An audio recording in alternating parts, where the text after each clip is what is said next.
Hello everyone. Today we will be talking about DevOps, software testing, and many interesting topics, which are very much related to each other and which are also very much related to the software development and I think high quality software delivery processes and also automation.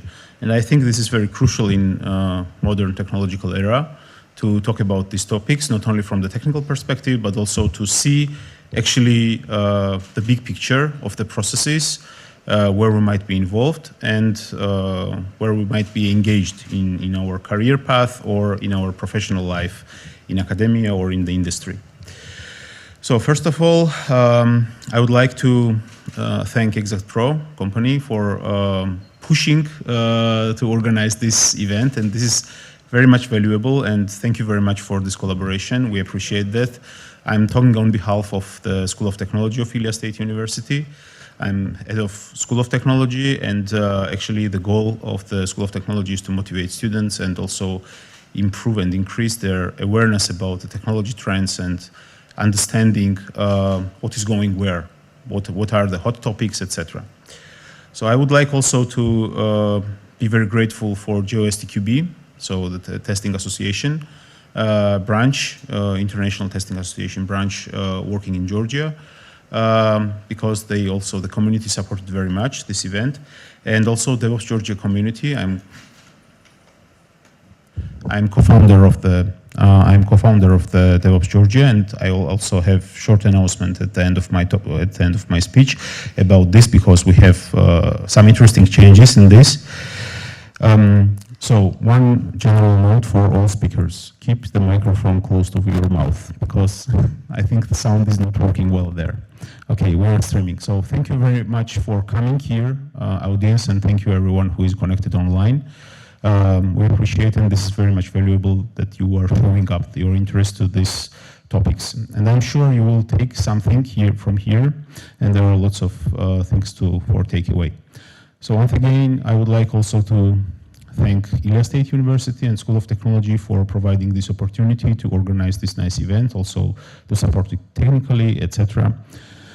And now I would like to give word to Natia Sirbiladze, CEO of Exactpro and also co-founder of the GeoSTQB, right? Yes. Okay, thank you. The stage is yours.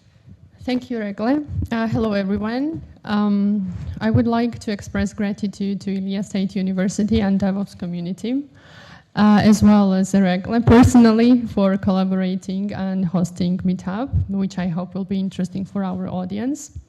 Exactpro is an independent software testing service provider for financial sector organizations. Our clients are based worldwide, and majority of them are big players of financial industry. A company headquartered is in the UK, operations in the US, Georgia, Sri Lanka, Lithuania, Armenia, Canada, Italy. Just incorporated in 2009 with 10 people. We are over 550 specialists right now. And not to speak a lot about the company, like when we started and opened the office in Georgia here in 2018, since then we start to support the QA direction in Georgia and promote this as a profession, as a direction. We welcomed a lot new talented generation who wanted to see themselves in the IT profession, and also were eager to be part of our big international company and family. We quite closely cooperate with universities. We do and still do lectures, some webinars, meetups, conferences. We are also part of job fairs. And one thing that might be interesting for students, and maybe not only for students, is that we do also educational courses. And if anyone is interested in this direction, anyone is welcome to check our website, exactpro.com, or our YouTube channel, any social media channel, and you can get more information, or just contact us. This is also option as well. Today we have 3 different talks. As Erekle already mentioned, automation using test automation using Python, also about DevOps and more about Kubernetes. Some people might think that these topics are not connected to each other, but they are actually. For example, DevOps engineers are quite heavily needed to automate secure and efficient delivery code delivery process, while they should use the standards. And in order to deliver any digital product, it should be tested properly. And in some cases, automation is the best solution.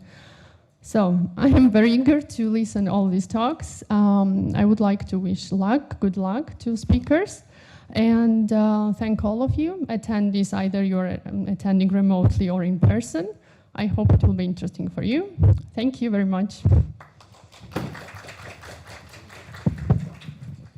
So I would like also to invite David Mnatobishvili from GeoSTQB to say a few words about GeoSTQB and himself, and yeah, so stage is yours. Thank you, Erekle, for your presentation. First of all, I would like to say thank you for the organizers and hosts of this meetup. I'm really looking forward for every single speech that's going to be shown today, and yeah, let's see how great it will be. I would like to introduce myself. My name is David Mnatobishvili. I'm an Innovations Directions Manager at GeoSTQB. GeoSTQB being Georgian Software Testers Qualifications Board. So what does that mean? We need to understand what ISTQB is. ISTQB is International Software Testers Qualification Board. So in 2002, in Belgium, some people decided to create the world's greatest and the most innovative software testing certification schema, which is to this day is one of the best testing. In 2019, GeoSTQB was officially representative of ISTQB in Georgia. So what do? We provide we do a lot of things. We do examinations in Georgia. Since 2020, we provide taking examinations in Georgia. We collaborate with one of the biggest exam providers, GASC. And since, if you remember, pandemic was a thing, since that day, it was possible, oh my God, I'm not that short. It was possible to take examinations online. So once pandemic ended, even though it ended, it's still possible to take your exams online in the official accredited places in Georgia. And it's also, you can do it on site. So we have both options, it's not a problem. What else do we do? We actively work with different universities. We advocate for the fact that software testing should be, and it would be great to be learned at universities, and we achieve that goal with many of them, I would say. And also for the exam training centers. I don't know if you remember, but back in 2019, it wasn't so common to see a training in software testing. Now they're basically everywhere, and I think that's a big achievement because back then it was really hard to find someone to work with and help them accredit their examination process, which today is actually a thing. We help them. We check how close their training process and syllabus is with the ISTQB standards. We also participate in various events, workshops, and things like that.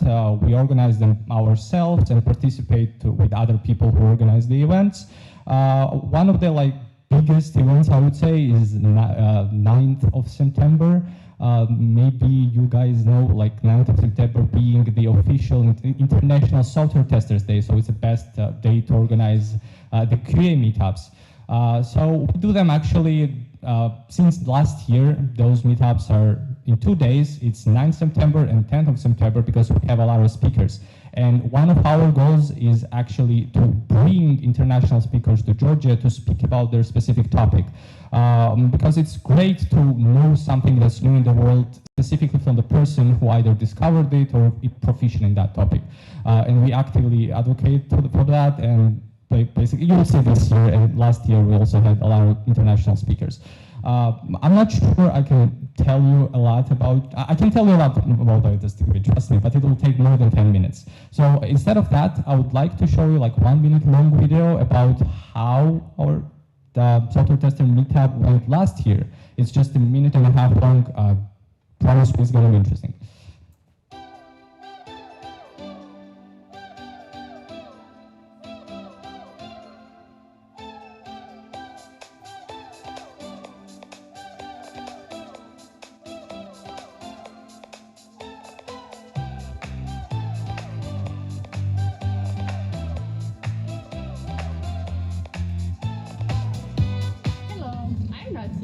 today we are celebrating Testers Day in Georgia.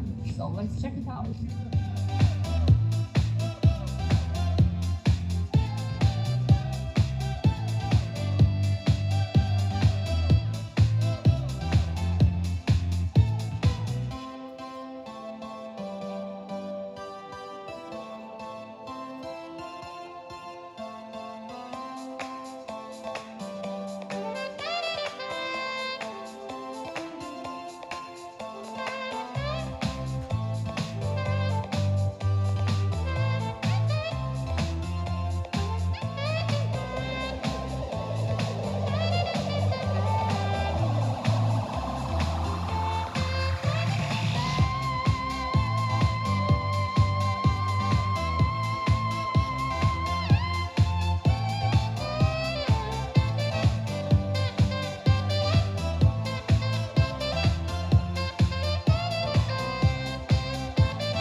Yes, yeah, that's me actually. Yeah, as you can see, we had a lot of fun last year, and we had a lot of speakers, a lot of people there. Basically, these kind of meetups help us to achieve our one and not only, but one of the most important goals, to spread awareness about software testing and bring quality to it in Georgia. Yeah, I guess that's it. Thanks everyone for having me. And if you have any questions regarding GeoSTQB, GeoSTQB, or anything related, find me while I'm here. I'll answer gladly. Thank you.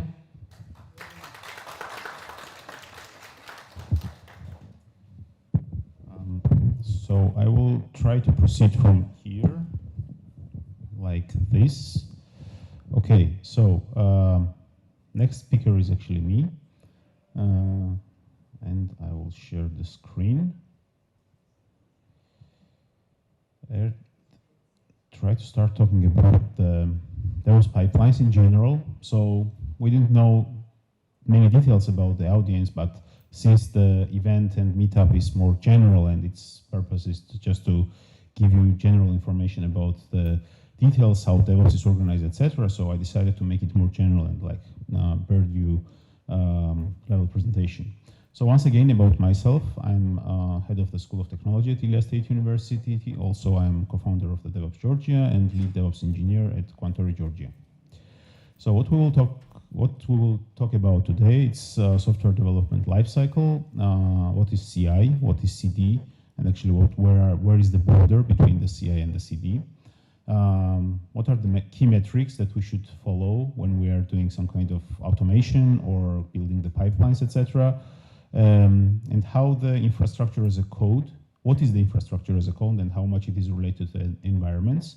And also I will talk about the CI/CD pipeline together with infrastructure components. So how can we automate the entire process of building the infrastructure and at the same time delivery of the product to the end users. So some of you maybe know this. This is a knitting machine.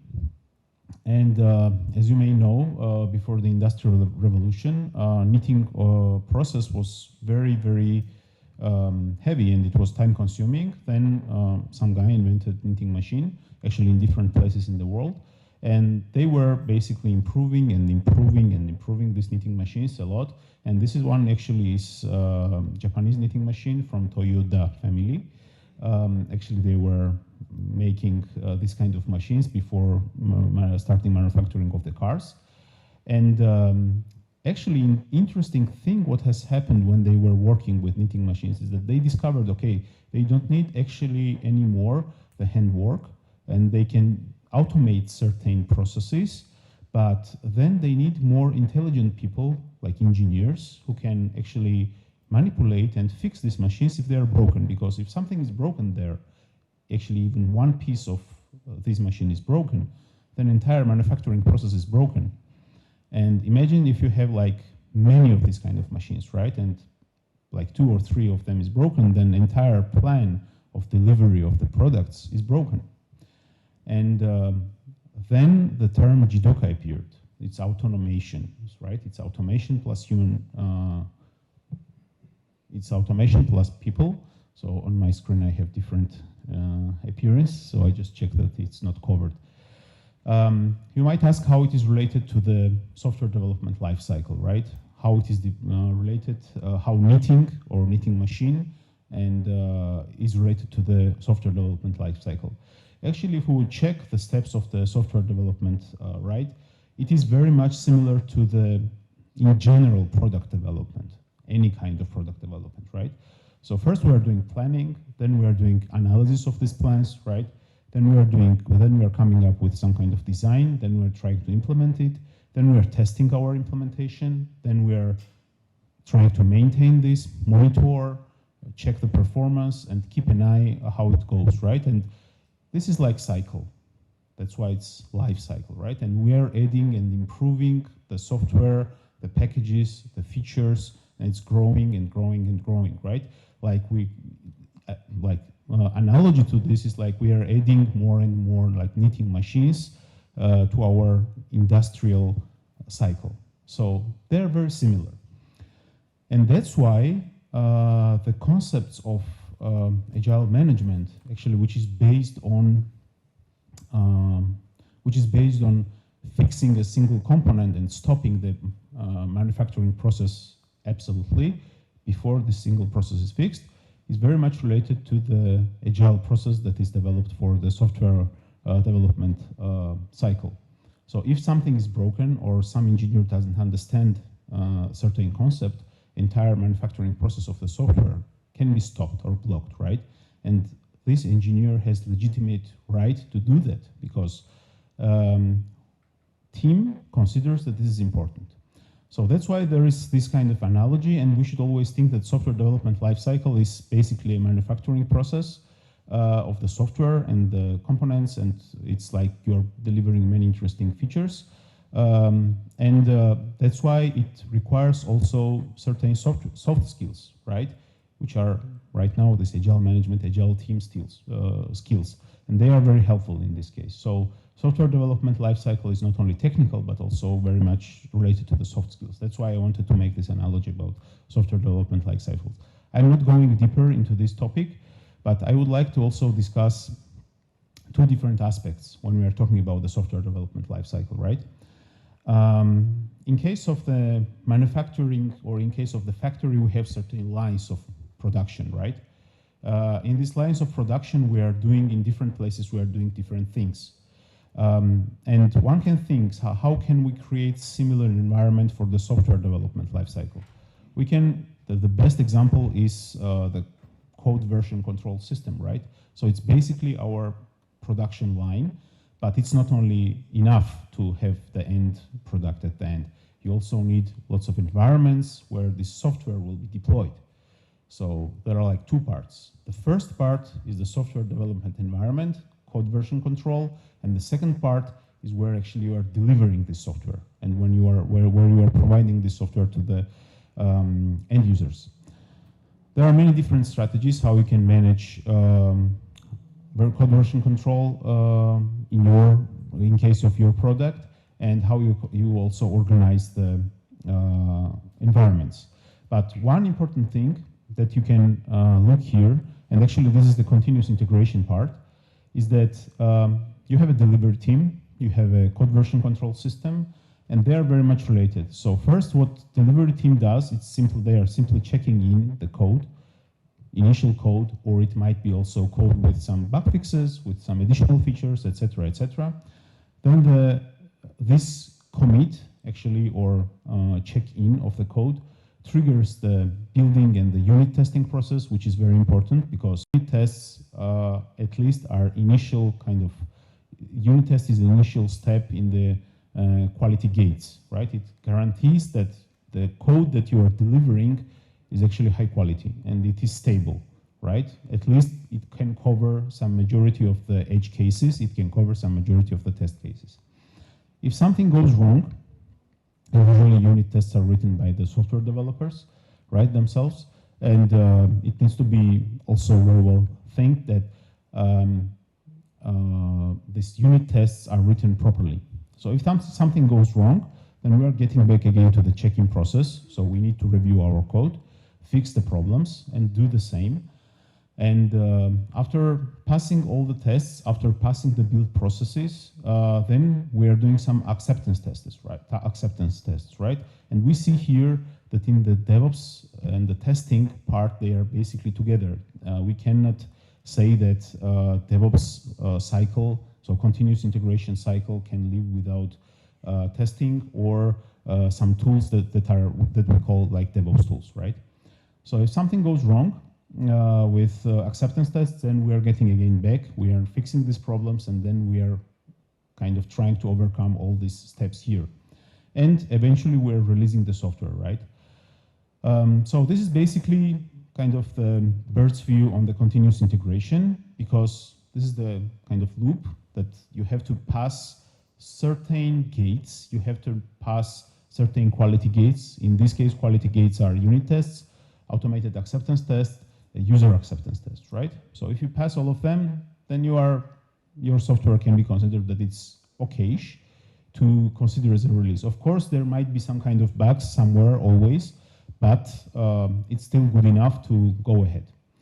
And there is a guarantee that the bugs which will be discovered in the future, right, they most probably will be minor bugs, not the major bugs that will break the production or broke the logic of the product.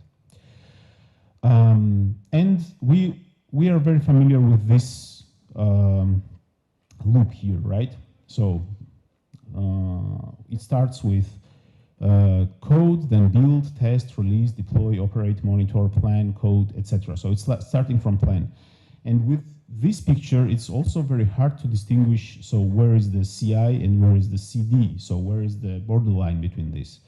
And actually this is this used to be kind of question for debates, but at some point it became clear that continuous integration is basically something that you need to use for the style and the consistency of your code. Why, right? When you're writing the code and your team member is writing the code in a completely different way, and some third person who is working from Europe or Asia is writing in a completely different way, so then there is a problem of code readability. You are not able to quickly understand what is going where. That's why you can apply different tools, like SonarQube, for example, and then you can simply force in an automated way, such that software development cannot blame anyone, in an automated way that you should follow certain agreed style. Then you are improving the code readability, which is very, very important when you are working in small or big teams, right? Because your code should be readable for everyone else who is working in your team. Then the second step for the CI process is code quality, right? As I said, there are many different kind of test gates, test checks, test scenarios that you need to apply, and you can also integrate this into your continuous integration pipeline.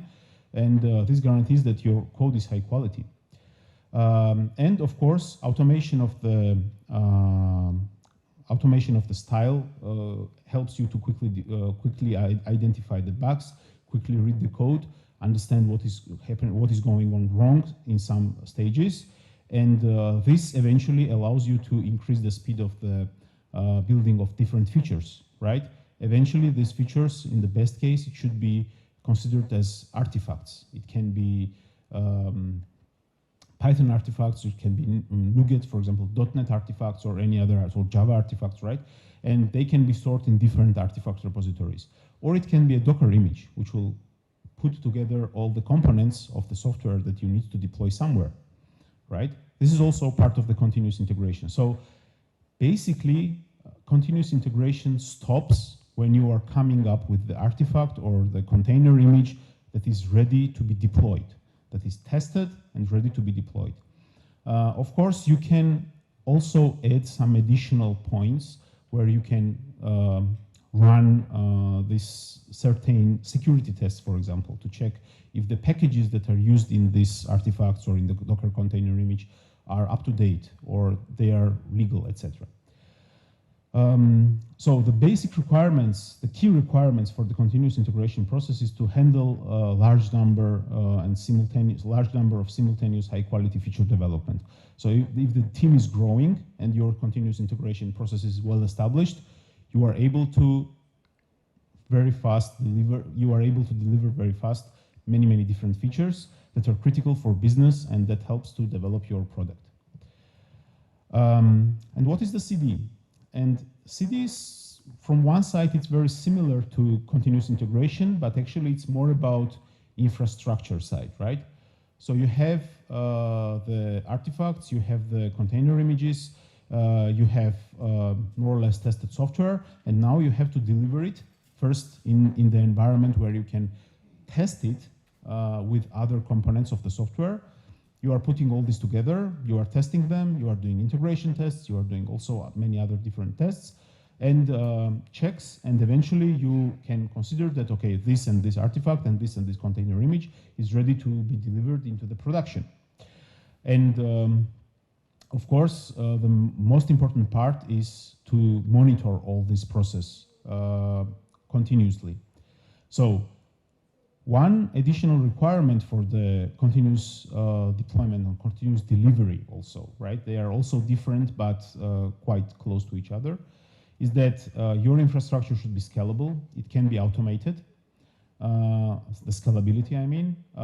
Environment should be isolated. So if you have like environment where you can simply afford breaking down an entire system, and this environment is called, let's say, staging or testing or development environment, it should be completely isolated from the production environment where you have like 10,050 users online, right? And you simply cannot break the system for them, right?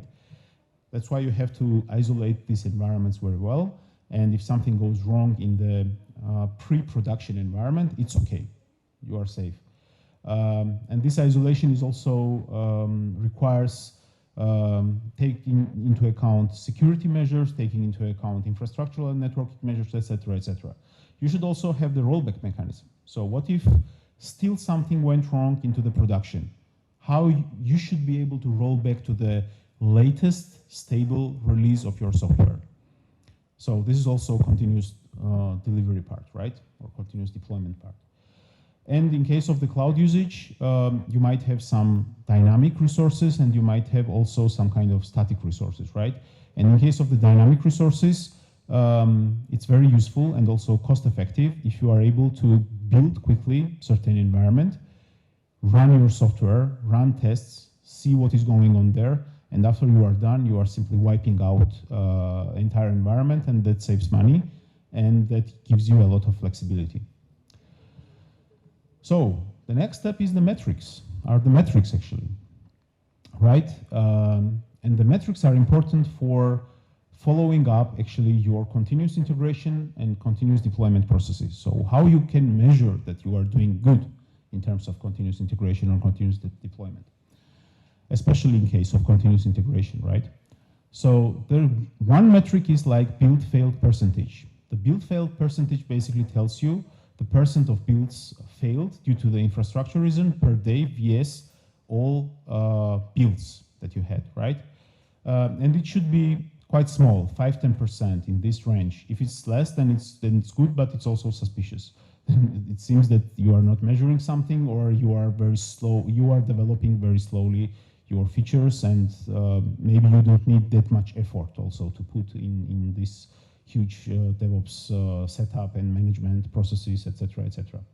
So what you have to take under control in this case, in case of the build failed percentage, right? So metrics. You have to understand that infrastructure problems should be resolved in a stable way, such that they shouldn't appear. Once you resolve certain problem, it shouldn't appear again, right? Then the second metric is time to feedback. It's basically an average duration of the pull request build. So how much it should take.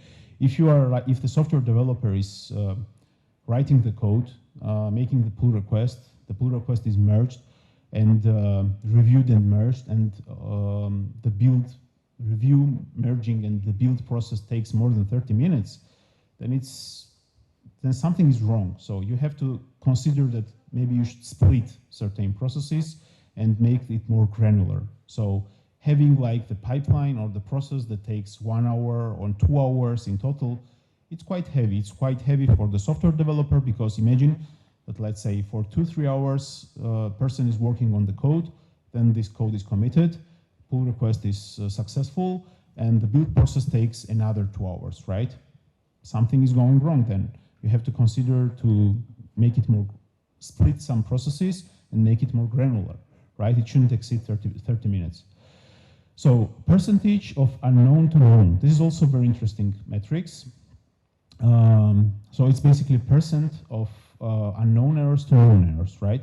And so, of course, if there are some kind of problems, it's better if you more than 90% of these problems are known and even expected. Why? This might sound a bit weird, but sometimes when you have to, the time is pushing and you have to deliver something quickly, still you have to account kind of the holes and the risk places where something can go wrong. And this is, in this case, if the problem appears, it means that because of the planning, because of the taking into account the risky and shaky places, you are aware about the problems and you also know how to solve them. So then there is maximum build server queue. So this maximum build server queue is also important in terms of your infrastructure for building the software and quickly delivering it to the deployment part. So it shouldn't exceed like 5 continuous, there shouldn't be 5 waiting, let's say, builds or tests in a queue.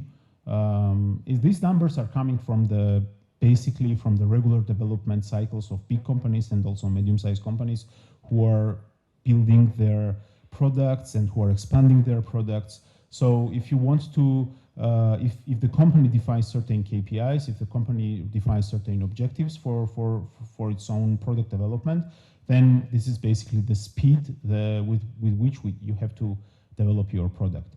And then average queue time, this is maybe to Jenkins related, and it shouldn't also exceed like 10 minutes. If you are waiting too much in the queue for testing your software or for checking your pull request, some automated steps of your pull request, then it's also a sign that you have to review something. And the pull request cost, so basically you have to calculate the number of pull requests per day and how many of them are successful and how many of them are not successful. And basically this is also a good measure of your entire team performance.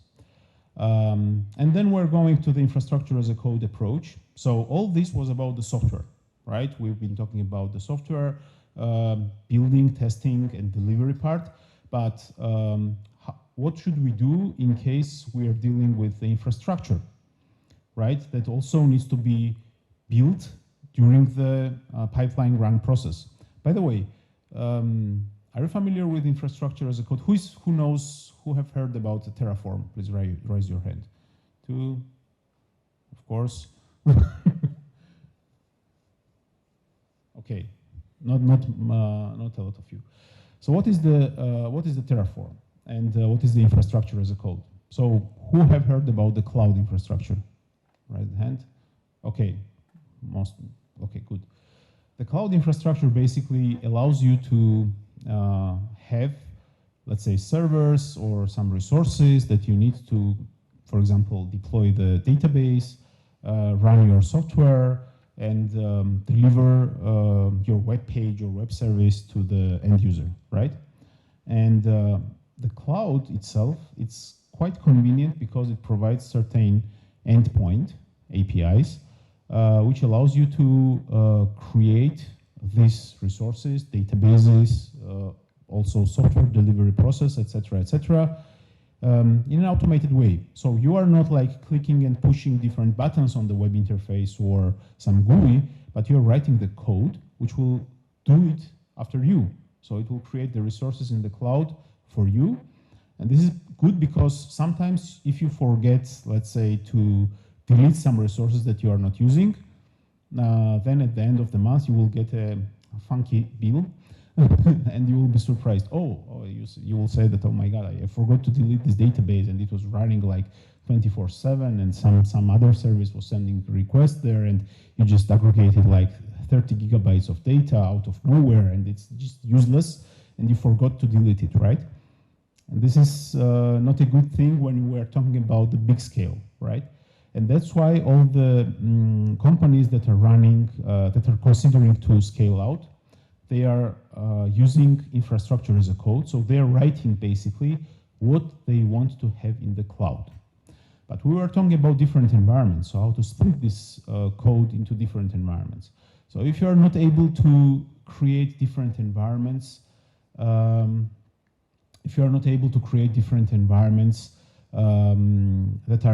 might be very similar and that could be only different in certain parameters. Let's say if you cannot generalize your infrastructure as a code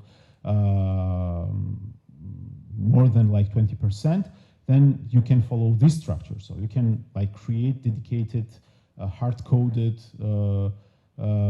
files, Terraform files with variables, etc., that will create some dedicated, very specific deployment environments for you. This is one approach. If you are able to somehow generalize at least the variables, but still you need to hard code something, then you can write the general variables in these two files, variables tf and main tf. So it's like contains the main code that is more or less generalized, but still you can do some kind of very specific for your environment with corresponding Terraform tf-vars file. But if you are good enough to generalize your Terraform code such that it is like suitable for all kind of environments, then you just need to create these three files that are completely different, that will create similar but different environments for you. And you can run the Terraform code, so infrastructure as a code tool, with these parameters to create certain environment and also to destroy it. So this is very convenient, and then you are on the safe side, and you are guaranteed that in 99% of cases, nothing will remain in the cloud, and everything will be wiped up. If you somehow missed something, the message from the Terraform that something cannot be deleted, then you are also in trouble, so you have to monitor everything. So you have to be very, very careful, and you have to follow up this process very well. And when you need infrastructure as a code, so you might think that, okay, I'm building infrastructure once, and basically that's it. And I don't need to change Terraform code, etc., because you might need like one database or 3 databases if you have 3 environments, and you will not change the structure of the database from the Terraform. You have like 5 users, and that's it, not more, who are going to interact with the database. And you have also some limited number of software developers who are going to deliver their code into some file storage or object storage, right? And in this case, if we are considering like virtual machines like EC2 instances, Google Compute Engines, or Azure virtual machines, or database services, or Kubernetes, which is the orchestration tool for containers, or inter-region setup, or storage or big data infrastructure, yes, then we can consider that this is more or less the static infrastructure, and you are writing the Terraform code for it once. In most of the cases, you are not even changing anything there, and it stays in a separate repository. But if you are running some container services, if you are running, you are creating dynamically some users, roles, groups, and services, and also if you are creating some serverless functions and doing some constant networking configurations, then clearly you need to integrate your infrastructure as a code with the software development lifecycle, such that when the pipeline triggers to build a certain artifact and it needs to be deployed somewhere, you can also trigger the Terraform code and do it together. So in one row, you are creating infrastructure. So it's very cool, right? You are creating something in the cloud, and then you are building the process, and this is how it's happening. It's quite fast, but basically, if you look at multiple times, you will understand what is going on here. So you have a local PC. This is an example of the Microsoft Azure, actually. You are using Azure DevOps tool, which can host the code as well. So you are building the artifact, and you also have at the same time you have a Terraform code, which is the code for the infrastructure. Then your Terraform code is preparing basically the infrastructure for you. See, So it's in preparing infrastructure for you. And then the artifact or the container or the package that is basically your software is delivered in this infrastructure, right? And all this can be done within one huge and very interesting pipeline. And you can also separate, for example, infrastructure as a code repository and your software repository, and refer to the infrastructure as a code repository from the software repository and modularize it in a good way to call the parameters. So, thank you.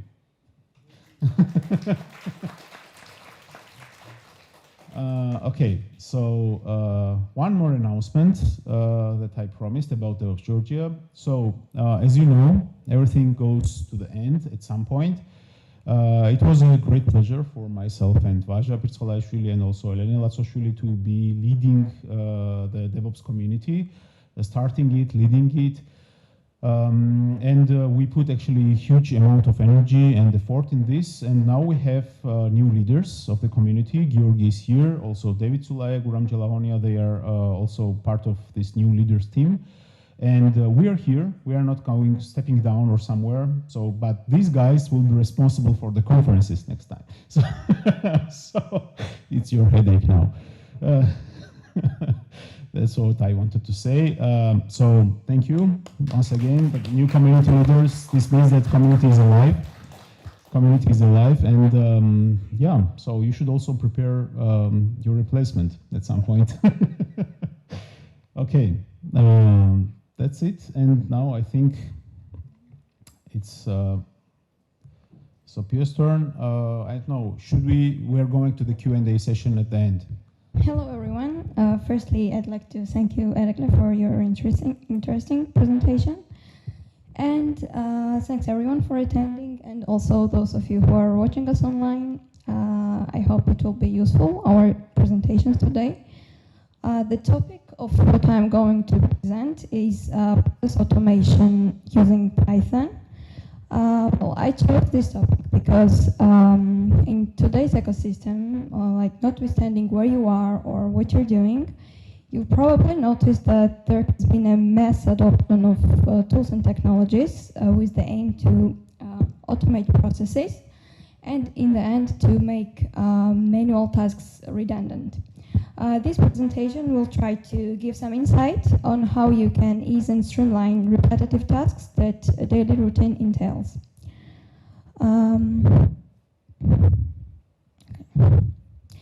I'd like to kick off with this statement from the book called Automate the Boring Stuff with Python. Well, it's not one of those philosophical quotes, but it really resonated to me as it pragmatically describes how important automation is. So it goes like this: you just done in 2 hours what it takes the 3 of us 2 days to do. Well, probably this is something similar to what you have told already to someone or what someone already has told it to you. And it really emphasizes on the fact that automation really saves time and saves resources that we can otherwise put in something that is more important and more productive.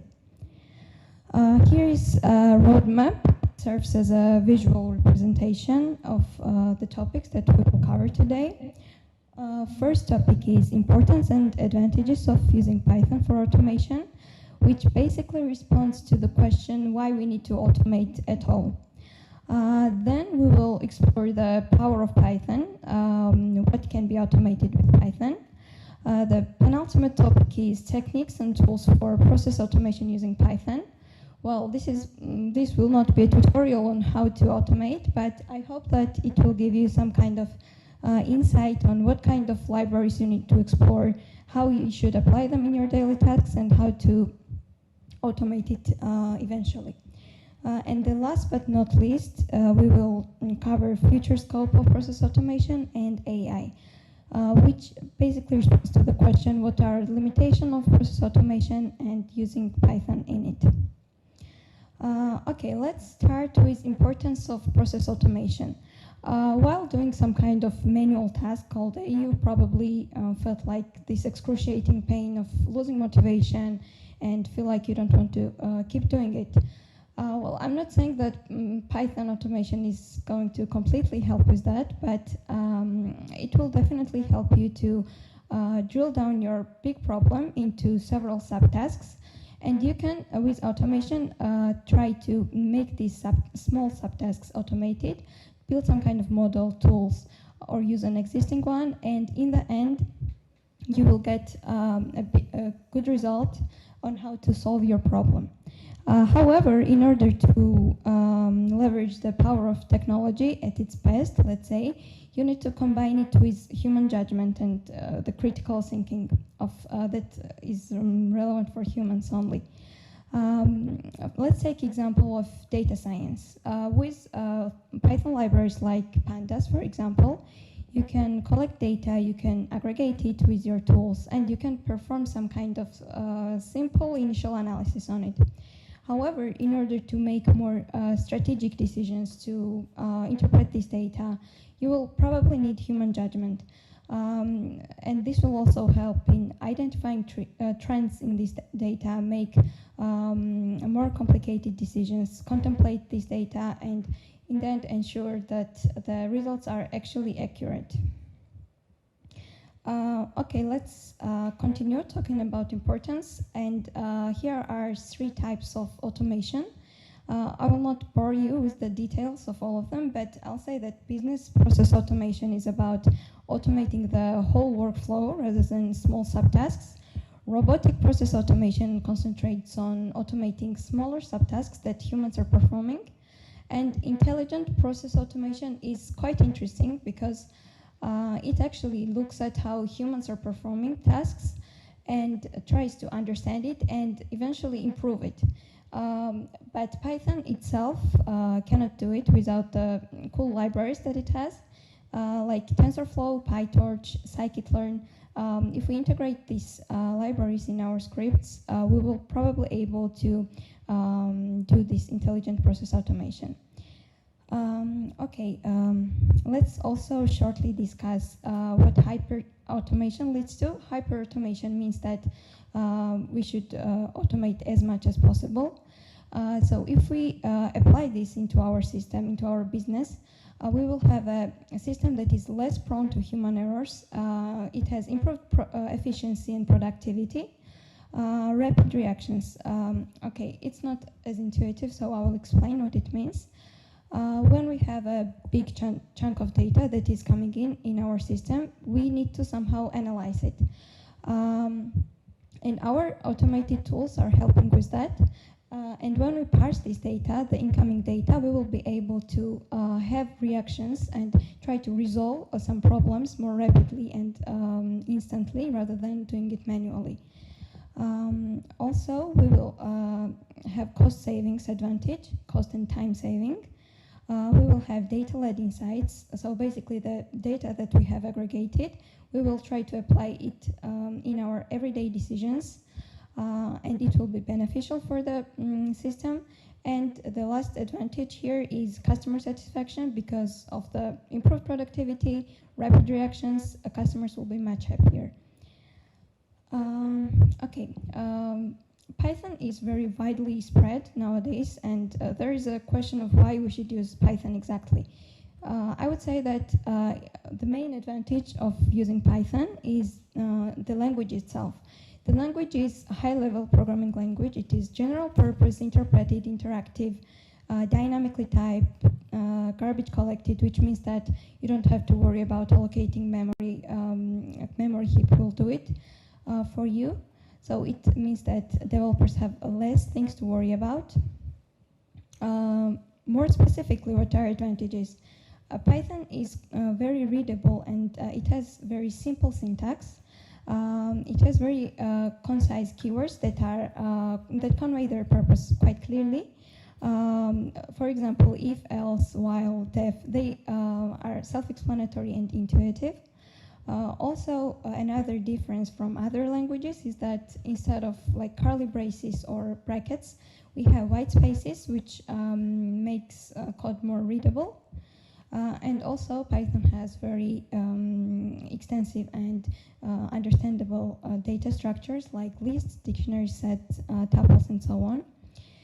And here is a very simple example that I have put it here, but actually these 3 lines of code, and actually the second line only, aggregates the several concepts that Python has, like list comprehension, sorting, summation, conditional statements, and we have put all of these in just 1 line of code. So it serves as an example that Python is quite simple to write and quite readable. Another advantage would be broad range of libraries. There are really lots of libraries available for you that you can use based on the context of your project. We will get into those later, like what each of them is used for, but I'd like to say why we need to use these libraries. Because of a concept of abstraction, we don't need to worry about how this the insights of these libraries work, how low-level implementation is designed. We can just use ready-made high-level functions that are very understandable for users, and it actually resembles to natural English language. And you just apply this function and you don't know how its insights work. So it's very useful for beginners especially. For automation, and also these libraries offer reusable components, and you don't need to rewrite everything for all the projects that you do. Another advantage of Python is that it's platform independent. So basically, due to its nature, you can write code that will be executable for most of the operating systems like Windows, Linux, macOS, Ubuntu, Debian, and so on. And another advantage would be integration capabilities. Python has support for lots of APIs, and you can communicate with them with these web services, external applications, and it's not as complicated as it sounds if you take a look at the libraries and APIs. Python can also communicate with other programming languages, for instance C. It has C API, and also there is such thing as Python, which is a subset of Python language, and basically what it can do is that you can write a simple code that resembles Python code, but you can execute it as a C language.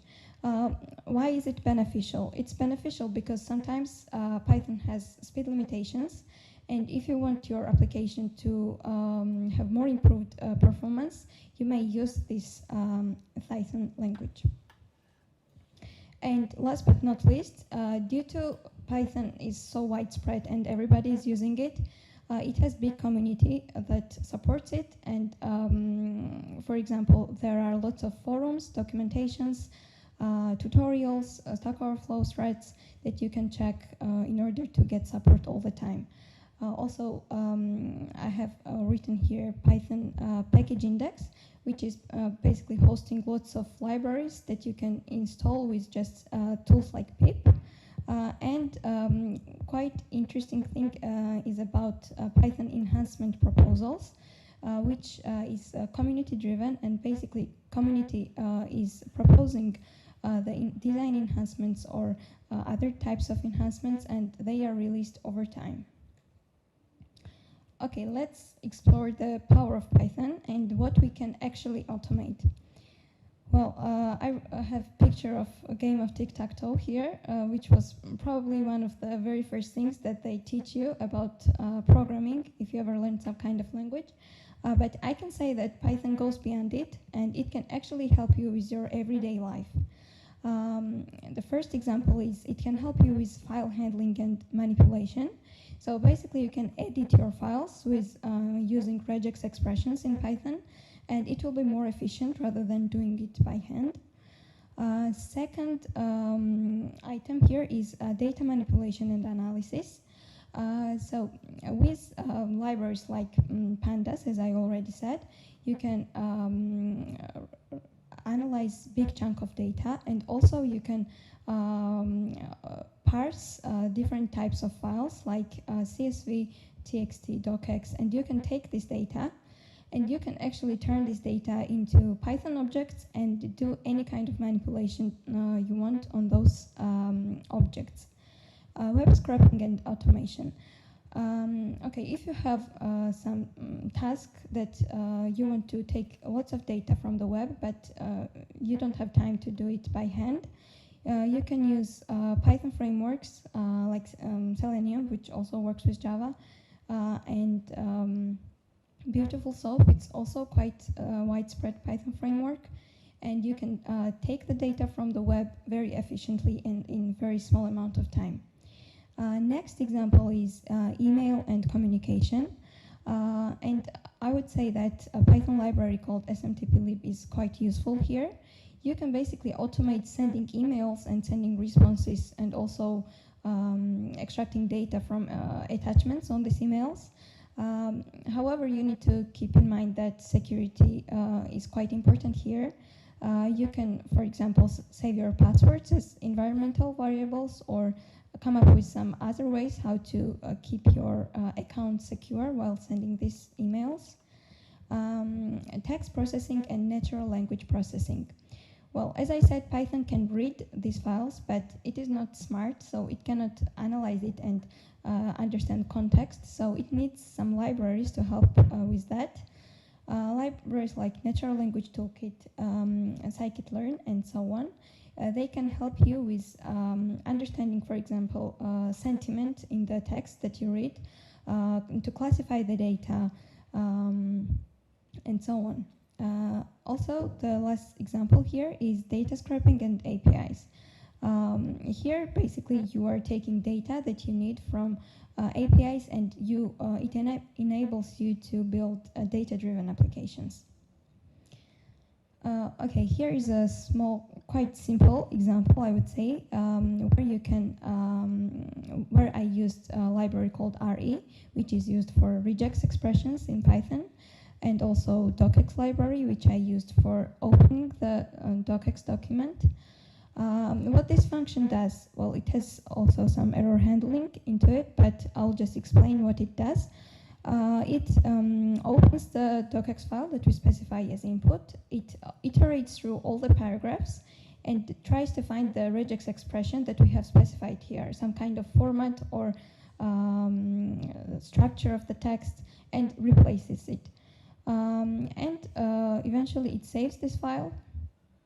And actually here is another interesting example of how Python is an interpreted language, and it's platform independent. We have used OS path joins instead of specifying the file path with slashes, backslashes, or forward slashes, which differs for operating systems. Like for Windows and Linux, we use either backslash or forward slash. But here we don't need to specify this. We just specify OS path join, and it automatically concatenates the strings and paths in our case. Let's move on to what techniques and tools you can use for Python automation. I would start with, and I have already mentioned it several times, pandas, which is very useful in data science, for data processing, for transforming this data and performing analysis on it. Selenium for web automation. Also here we have quite interesting libraries like NumPy and SciPy, which is very useful for scientific computations. You can even use it for linear algebra, statistical analysis. For example, how to multiply two matrices. You can apply these libraries. You can also use it for more complex transforms like Laplace transforms, Fourier transforms, and so on. Next example that I have here is Flask and Django, which is actually full stack web frameworks that you can build applications with. However, in testing, you can use it to have some GUI interface with which you will control the process of automation, and it's very useful in some cases for visibility purposes. Next, we have requests and PySerial libraries. They are quite useful for integration of APIs into our script, into our tool. With PySerial, we can actually integrate hardware devices like oscilloscope, radar gauge, and so on, with serial communication that is established. We also have other examples like PyAutoGUI, with which we can identify elements on the desktop with their position and try to manipulate them. Also try to automate mouse and keyboard, which is also quite useful. Basically, it is used for such things that don't have APIs or command line interfaces, and you can automate them. We also have multiprocessing and async IO libraries, Playwright and Robot Framework, but I will not get into all of them due to the limited scope of this presentation. Now I want to show some kind of practical examples. This is QR to GitHub link that you can check. I will show it in Google Colab, where we can also execute it. Let me reshare, yeah.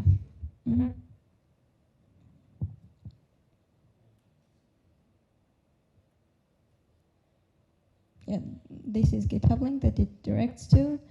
But let's look at Google Colab. Yeah, first example is the one that we had on the slide already.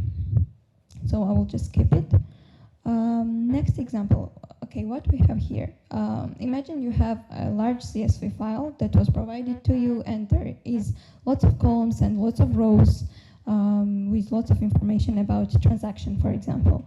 But you don't want this whole information, you just want name and the amount that was transferred. So these are two columns that you need to extract.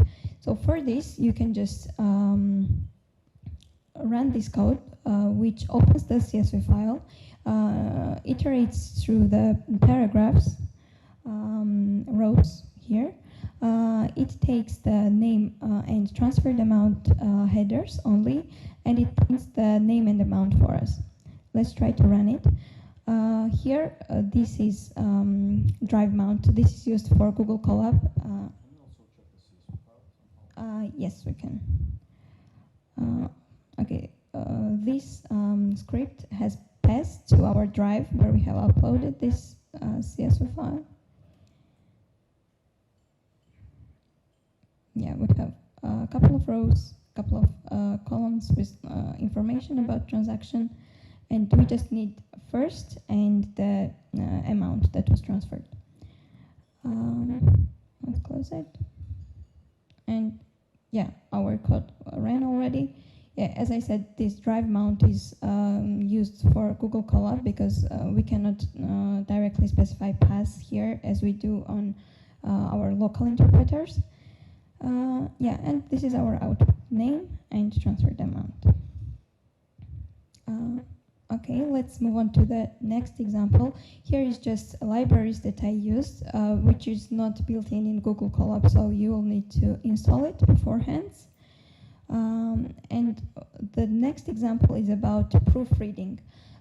So you probably have written some text in English, for example, or in any other language, some report that you need, you're not sure about how grammatically correct it is. So Python has this strong proofreading library that you can use instead of using Grammarly, for example. It's free, and you can just pass either file or just a simple string, and it will analyze it and output the corrected data. Here, it's as simple as it is. It just calls this proofread function. So this is an example of abstraction because we don't need to worry about how it does it. We just call this user-friendly name of this function, and we can see that, okay, our original statement was, I don't make grammatical mistakes, which actually had a typo here, and our script corrected it and outputted. This is the text that we provided in the second function. We provided here file path, and it was also corrected and outputted here. Okay, next example is about making your own screen reader. For example, you want to read some book, but there is no audio version of it. So you can use this GTTS library, which is provided by Google, actually. You can similarly provide file paths here. read this PDF file with PyPDF2 library. And after that, with this, with just creating GTTS object, you can create an MP3 file that will also be saved on our drive in this example. Let's try to check it. And for this library, Google, that is provided by Google, quality is quite good, but there are other alternatives, and I would say this is the best one that can be used. Let's check. Yeah, here we have our file that was generated. I hope we can hear the voice. Wait, let's download and open it.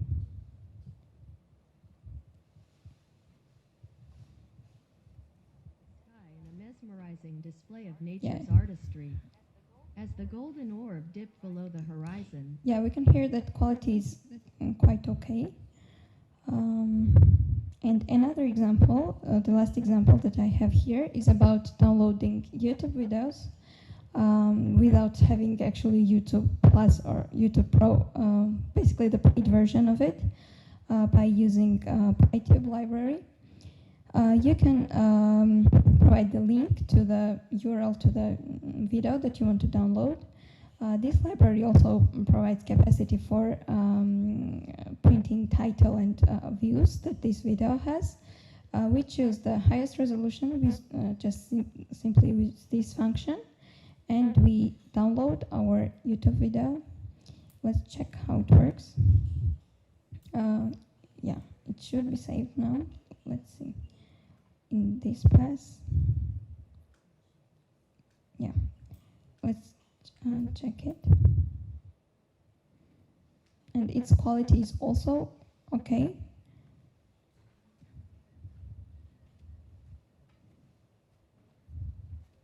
Yeah. And it also has voice.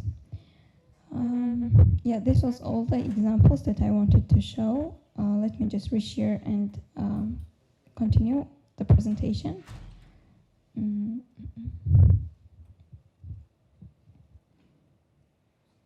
Okay, the last topic that I have here is about balancing automation and the human touch. Here on the screen, the first example is from the movie called Robocop, where basically the robot gets out of control and kills the people who should be in charge of him. This is quite a scary example because our automated machines and artificial intelligence can get out of control.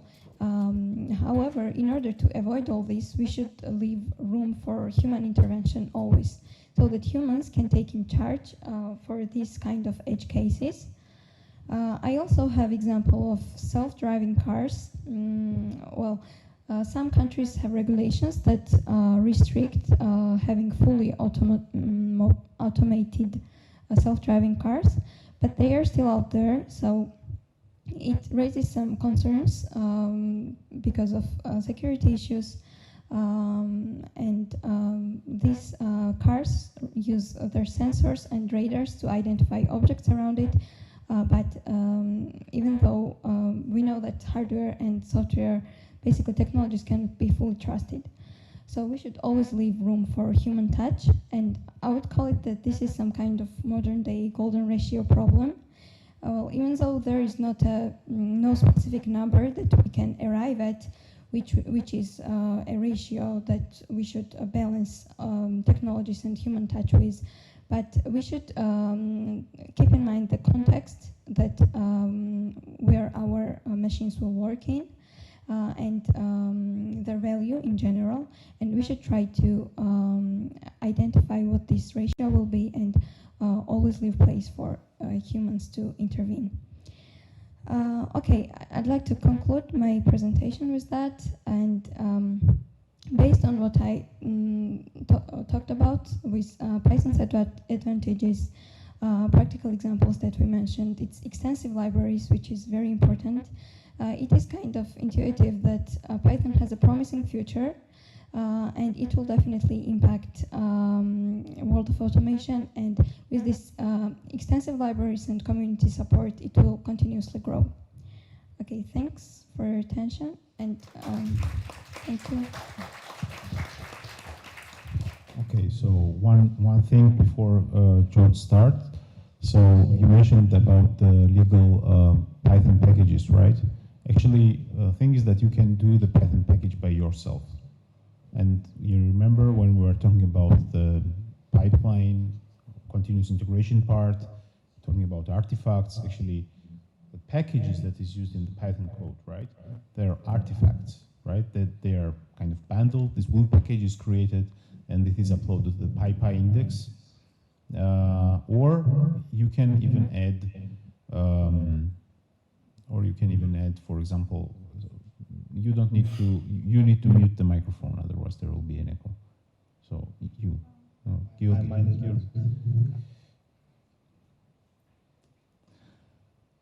and basically you can also add different sources. You can also add different sources of the Python packages, such that you can download and fetch packages from other sources, not only from PyPy. So it's basically up to you. But when you are installing the Python and when you are using the pip package manager, then usually you are going to the legal sources, but you can change that. It's configurable. Yeah. Cool.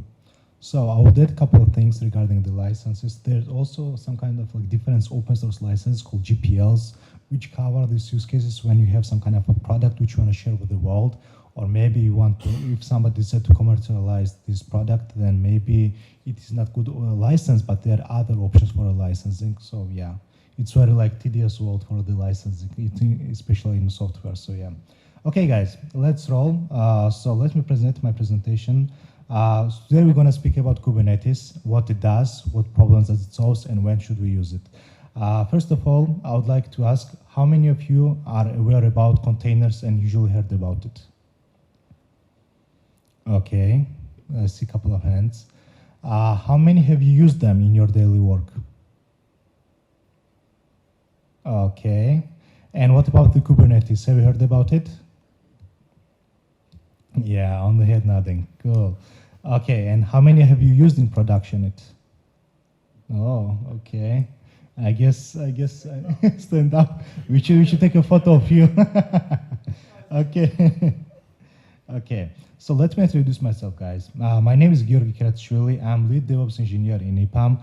And besides my working hours, I participate as in open source communities such as CD Foundation Ambassador, AWS User Group with Fort Tbilisi, and DevOps Georgia. And I'm very passionate about DevOps, what we do, and I always try to share my knowledge with the community and grow with the people who are interested in this direction. And I believe we get what we give in this life, and the audience which you see here, I'm really happy that you are guys with us and hope you will take much information from today. Okay, so here is our today's agenda. And I will start a brief introduction of the history of these containers and how does it was introduced in 2000s, what problem it was trying to solve, and how does the Google decided to take from this concept of containers, implement in its production system, the rise of Kubernetes, let's call it so, great power of orchestrators, and also other like solutions what Kubernetes tries to fix and how, when should we use it. Besides that, I will give you the information regarding the cloud native landscape, let's call it so CNCF landscape, which help us to solve our daily problems using cloud native utilities, tools, and many other ones which are part of Kubernetes. And besides that, I also will speak about certifications of Kubernetes, how you can learn about more, how you can study for it, and what it does it takes to prepare for this kind of like usually certification exams, as it is believed, as it is mainly like hands-on.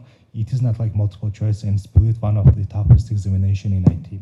So, okay, guys, I will start with a small like notice that this demo is this presentation is, let's call it shortcutted, as usually we cannot speak about Kubernetes in 30 minutes, but usually it takes me about days.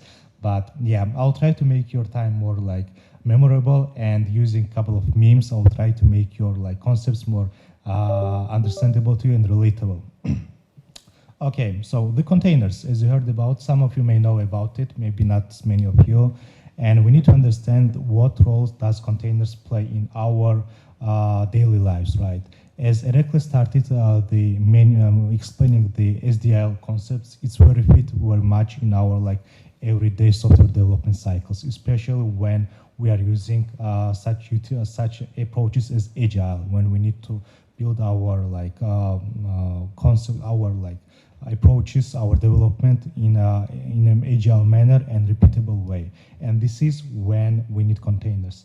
Let's start small history. So when does the first container appeared? Like during like last 5 years ago, everybody started to speak about it, but it's the fact that the containers have been in our IT field for a very, very long time. It started about 2000s when the first concept of containers appeared as in operating system called FreeBSD, and this concept was known as jails, and it was isolating the processes inside of running our servers, our Linux machines, and it was first implementation of containers where the Google grasped this idea how they can use this kind of approach to speed up their rapid development in their own needs, and they decided to create a utility for orchestrating this kind of tools, and they call it containers, and the first orchestrator was called Borg, and this is how it was initially burned. The second part of containers is usually when we need to, let's say, have some kind of like immutable environment, when we can share our packages, our softwares with others. So let's say I'm a developer, right? And I share my code with my teammates.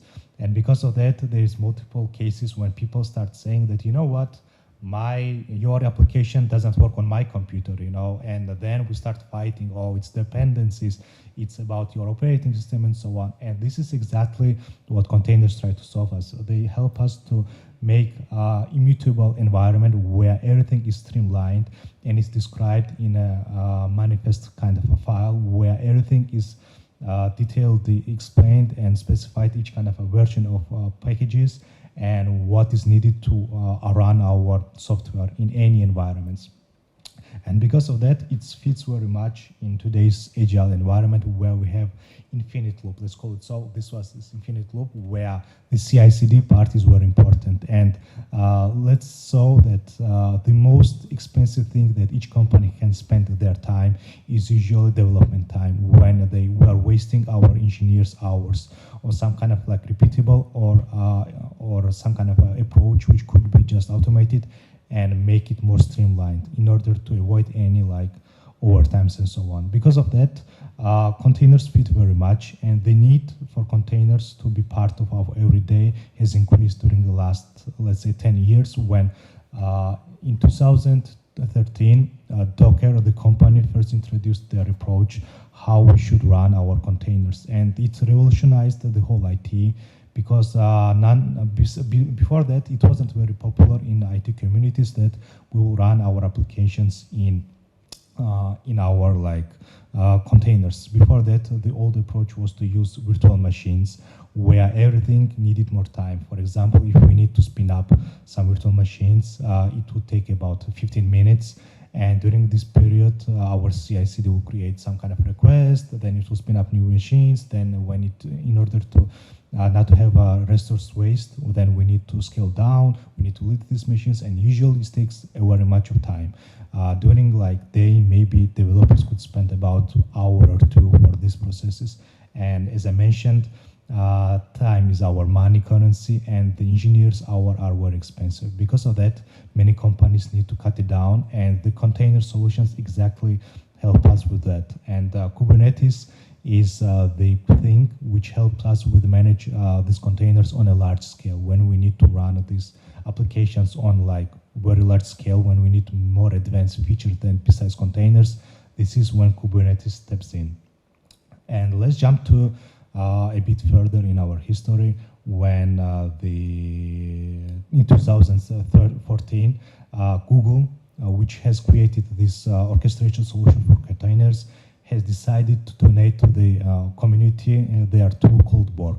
The Borg was initially intended to orchestrate all these containers in a more manageable way, where administrators do not need much higher knowledge of infrastructure, and by just declaring the manifest, they can run their desired like infrastructure in any cases they wanted.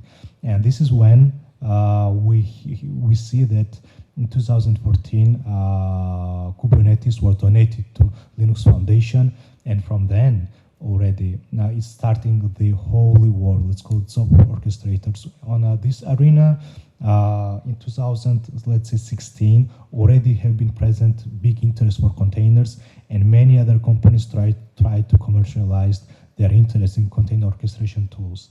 And because of that, there was many other competitors, such as Docker Swarm.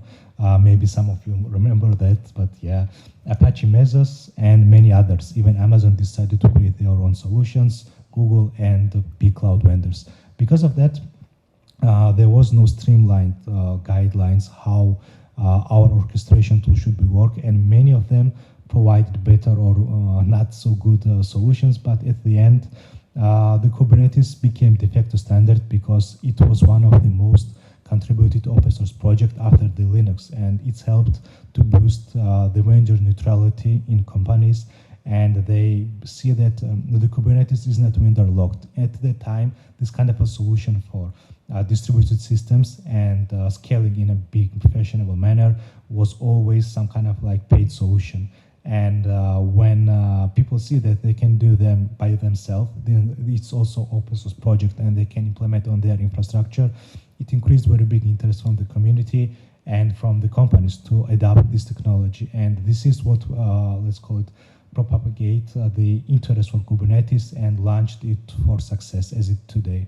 As 2023, the Kubernetes has become the de facto standard for container orchestration tools, and every day, every company are adopting Kubernetes containers as applications, and it helps them to streamline their software lifecycle, streamlined line, and that helps them to deploy and in efficient manner to deploy their product in a time manner. As you know, time on a market is very crucial because it could lead to the new opportunities and give you advantages to your competitors, and that's why Kubernetes has become so popular. As I mentioned, the Kubernetes has become one big successor to orchestration tool for the board. But what does it mean, Kubernetes, right? We hear every day in our everyday work even, but we need to understand what does Kubernetes tries to solve. The Kubernetes is not just one solution which could help us to solve everything. It is like, let's call it motherboard, right? It's a component, the base component, but the Kubernetes itself, it's not very useful. We need to add other components to it. Yeah, let's say if we want to have some kind of like networking functionalities, then we need to some kind of install some other plugins such as Cilium or Calico for networking functionalities. If we want to have monitoring, right, then we need to install Prometheus on it. If we want to have some kind of like more advanced security management utilities, we can install Vault and so on. It's like a foundation component to us for building our big solution for managing and orchestrating our like applications. And the growing ecosystem of the Kubernetes is one of the thriving, which helps us to solve many problems. And also it is very event-driven architecture, which helps us to solve many issues. For example, there is such a solution called KEDA, which helps us to solve the scaling problem in cloud environments. For example, we have like Black Friday, right? When we need to scale up for our infrastructure, when many customers has come to our website, we'd say we Amazon, right?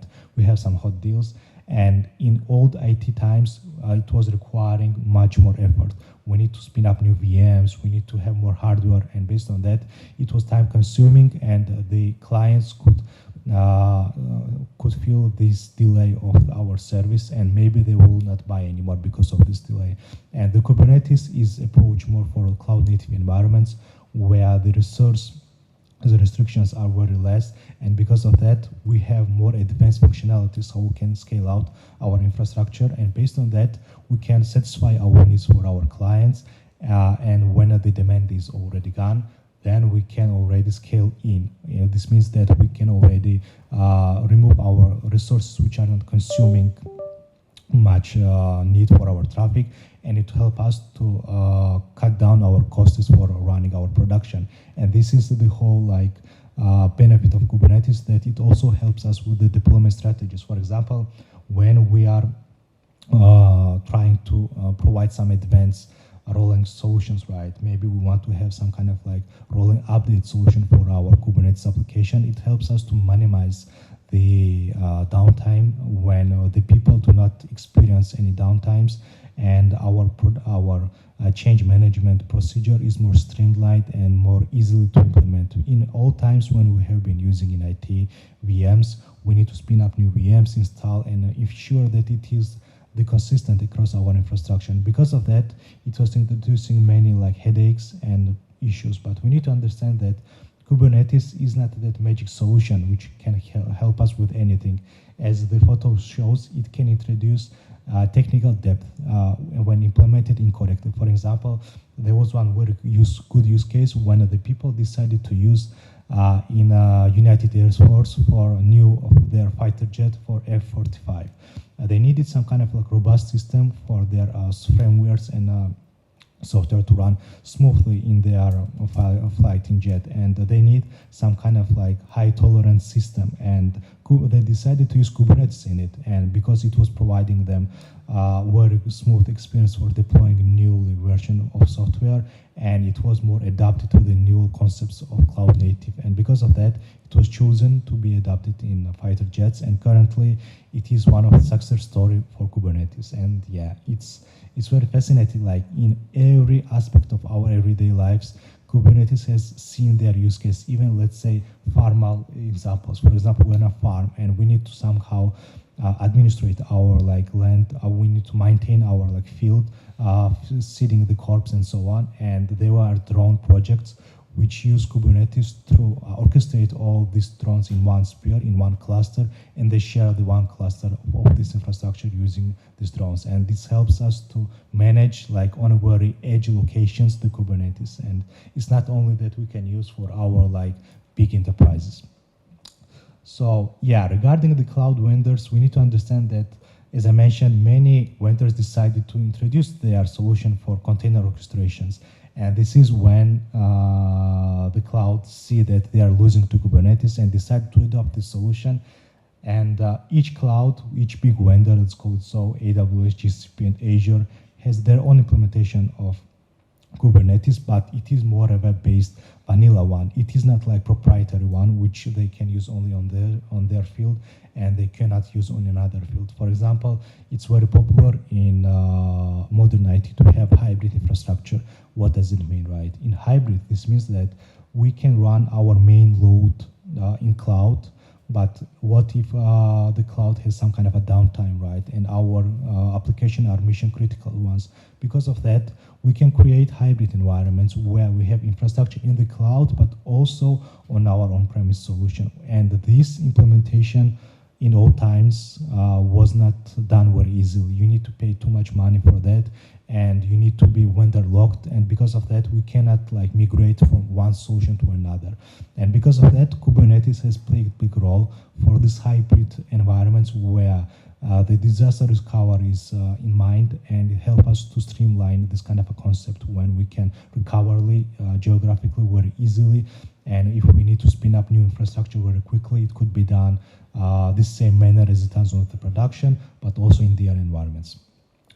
As I mentioned, the Kubernetes could be run also on a bare metal on our infrastructure. For example, to running small kind of a node for Kubernetes, we can even have small kind of a computer called Raspberry Pi. Even that is enough to run one node cluster, but to play around with it, we already need some kind of like a bit heavy resources. But in a cloud environment, we do not have this limitation. We can just scale out by the need, and it's provided. But on premises, there's also always struggle with Kubernetes. But yeah, as Mark says, Kubernetes is not stressing at all. But on premise, it's very hard because we do not have approaches for scaling out in a cloud native manner. And because of that, it could be tedious work to maintain Kubernetes cluster on premises. And we need to understand that Kubernetes is very awesome, very cool tool for managing our container applications. But we need to ask, do we really need? Like, I always believe that the simplicity lies in, like geniusity of simplicity lies in as it is streamlined more clearly. And as you see, the bash scripts as it were in 70s have not changed much, and today they are very used in our everyday when we need.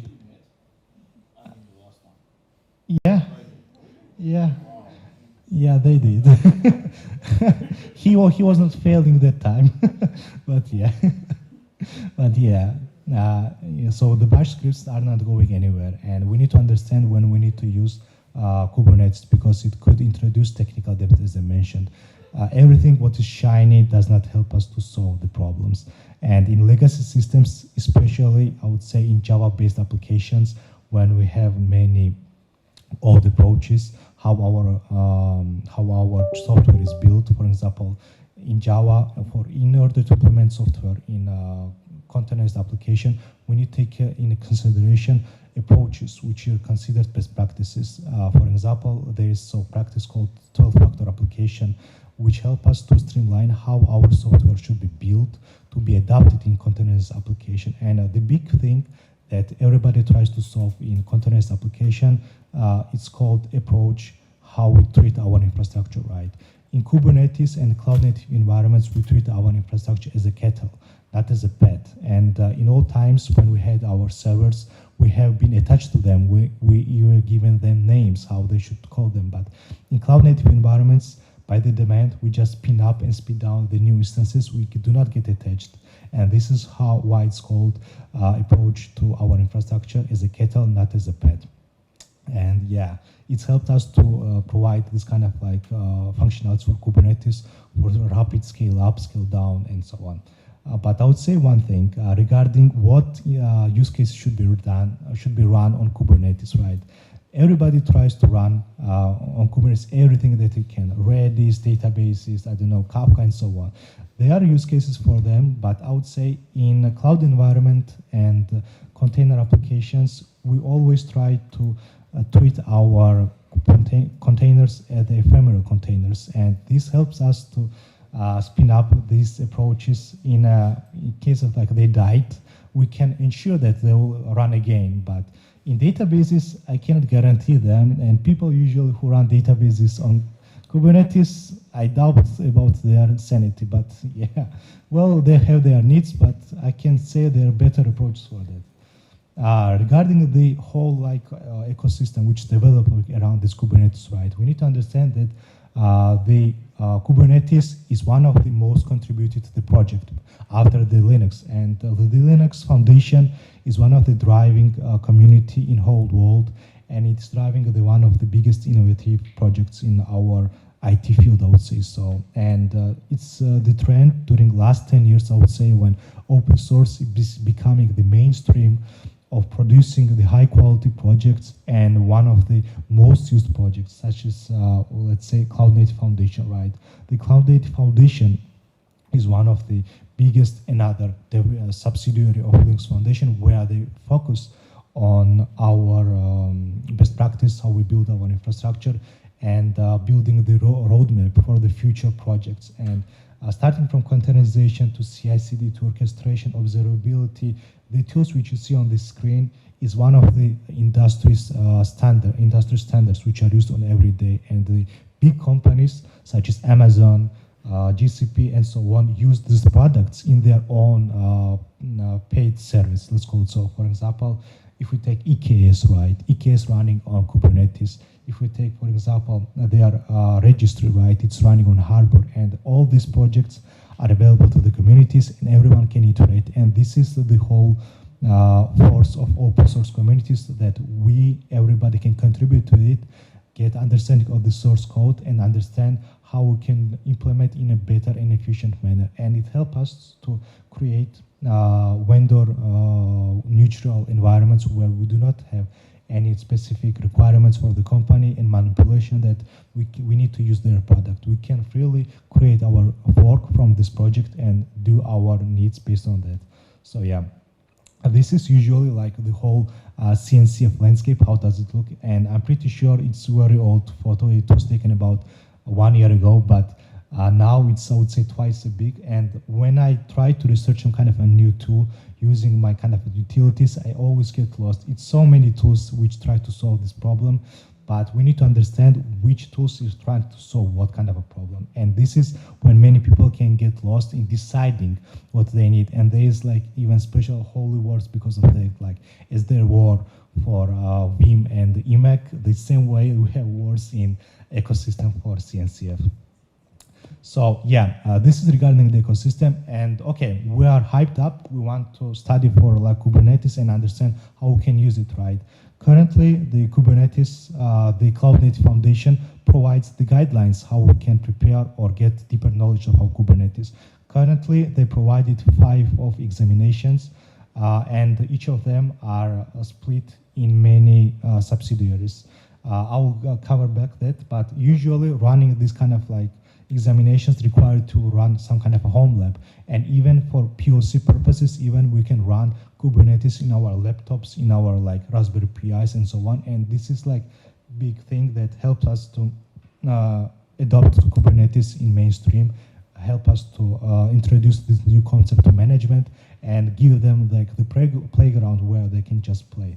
As I mentioned, there are 5, but I would specify like mainly like there are 3.